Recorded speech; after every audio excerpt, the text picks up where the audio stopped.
اللي يقول لك العراق رجع بخير قول له انت كذاب، ابن كذاب. بعدهم مسيطرين عليه الميليشيات يقتلون على الهوية على الاسامي كلاب. تدمر العراق وصار موطن للخراب. اذا تحكي على الحكومة تحكي بس بالحمامات. خاف واحد يقول لك لا تحكي على ابن عشيرتي. العفو اقصد على ابن طائفتي.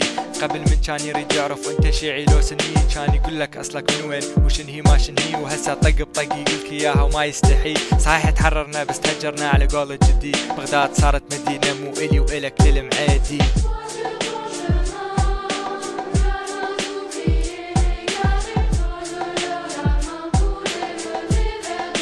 دي جي كيلو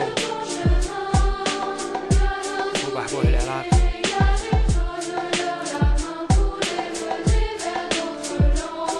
ماكو واحد من عندنا ما يحب عراقنا الجميل. ماكو واحد يكرهه إلا إذا كان ناكر للجميل.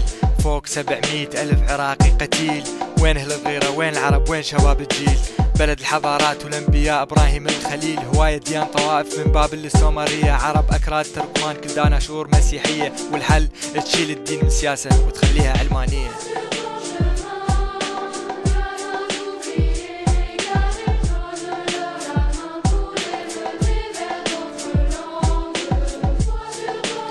لا تباوع الوضع نفس الشي من 2003.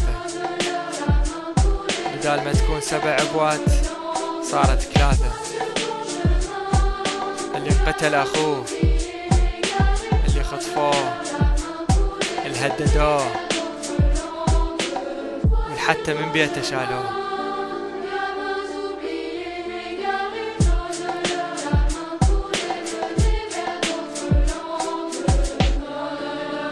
بس نبقى نحبك ويبقى كذوة صغير يهتف اسمك يا عراق. عن حبك والله ما غير.